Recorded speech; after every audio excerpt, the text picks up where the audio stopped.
si la raison pour laquelle vous ne l'avez jamais remise en question était que vous n'étiez pas censé le faire, et si la forme du monde n'avait pas été enseignée mais programmée, et si dès que quelqu'un le remet en question, tout bascule. Il y a une raison pour laquelle les gens trouvent cette idée absurde. Parce qu'un mensonge aussi énorme paraît impossible. Mais c'est là tout le secret. Plus le mensonge est gros, plus il est difficile à déceler. Non pas parce qu'il est caché, mais parce qu'il a été banalisé. On peut montrer le mensonge à quelqu'un et il continuera de le défendre, non pas parce que c'est logique, non pas parce qu'ils l'ont testé, mais parce que cela leur paraît plus rassurant que d'admettre qu'on leur a menti toute leur vie. Il ne s'agit pas de preuves, mais d'identité. Quand on entend parler de terre plane, on ne réagit généralement pas par un esprit critique. C'est un réflexe, moquerie, rage, sarcasme, rejet immédiat. Ils ne sont pas en train d'évaluer, ils se défendent. Ce qu'ils défendent, ce n'est pas le monde, c'est eux-mêmes. Ou plus précisément, la version d'eux-mêmes fondée sur la croyance. C'est le sortilège du globe, ce n'est pas de la science, ce n'est pas une preuve. C'est un programme mental installé par la répétition, l'autorité et le conditionnement émotionnel.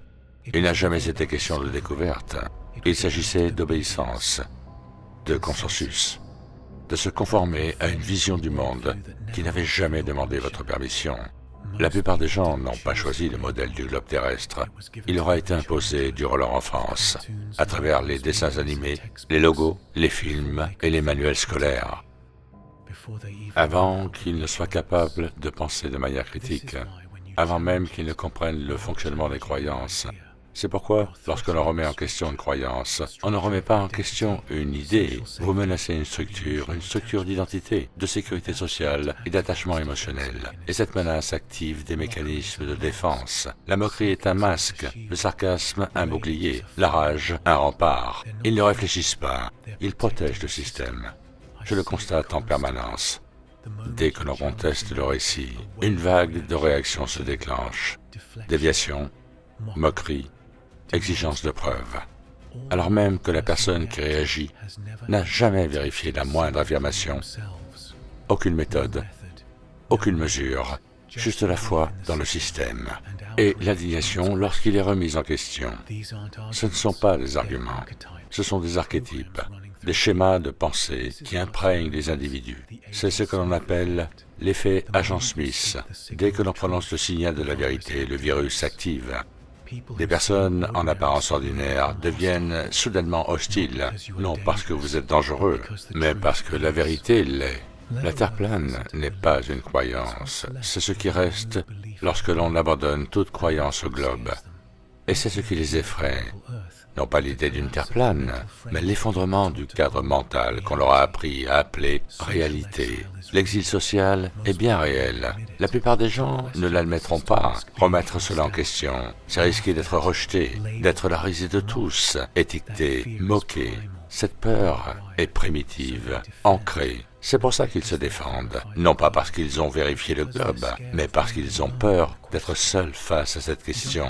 Vous n'êtes pas obligé de croire quoi que ce soit, il vous suffit de regarder.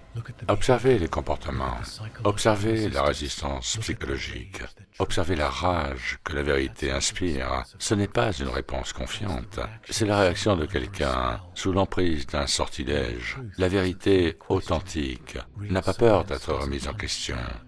La science véritable ne punit pas le doute. Les systèmes de croyance, en revanche, le font.